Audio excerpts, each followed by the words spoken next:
M അക്ബറിനെതിരെ Kottiyam Kattoor police സ്റ്റേഷനുകളിൽ register ചെയ്ത കേസുകളിൽ തുടർ നടപടികൾ സ്റ്റേ ചെയ്തു. ഒരാഴ്ചയ്ക്കാണ് ഹൈക്കോടതി തുടർ നടപടികൾ സ്റ്റേ ചെയ്തത്.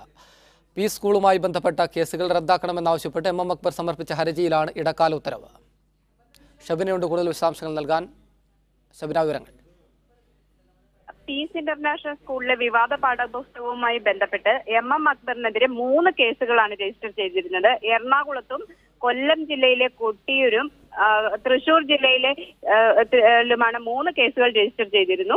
ഇതിൽ തൃശൂർ ജില്ലയിലും കൊല്ലം ജില്ലയിലും രജിസ്റ്റർ ചെയ്ത കേസുകൾ റദ്ദാക്കണം എന്ന് ആവശ്യപ്പെട്ടാണ് എം അക്ബർ ഹൈക്കോടതിയെ സമീപിച്ചത്. ഈ ഹർജിയിലാണ് ഇപ്പോൾ ഹൈക്കോടതിയുടെ ഇടക്കാല ഉത്തരവുണ്ടായിരിക്കുന്നത്. സർക്കാർ ഈ കേസുമായി ബന്ധപ്പെട്ട് കൂടുതൽ വിശദാംശങ്ങൾ പഠിക്കേണ്ടതുണ്ട്, അതിനാൽ കൂടുതൽ സമയം ആവശ്യമുണ്ട് എന്ന നിലപാടെടുത്തു. തന്നെയുമല്ല, ഇത് 3 കേസുകളും സമാനമായ കേസുകളാണെന്നും അതുകൊണ്ട് തന്നെ ഈ കേസുകൾ ഒറ്റ കേസായി പരിഗണിക്കണം എന്നുമായിരുന്നു അക്ബറിന്റെ ആവശ്യം.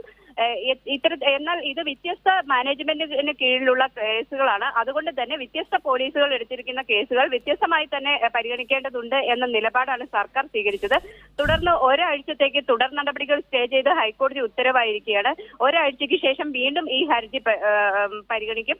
ഇപ്പോൾ നിലവിൽ എം അക്ബർ കാക്കനാട് സബ് ജയിലിലാണുള്ളത്. പീസ് സ്കൂളുമായി ബന്ധപ്പെട്ട് എറണാകുളം പോലീസ് എടുത്ത കേസുമായി ബന്ധപ്പെട്ടാണ് ഇപ്പോൾ അറസ്റ്റ് ചെയ്ത് ജയിലിൽ അടച്ചിരിക്കുന്നത്.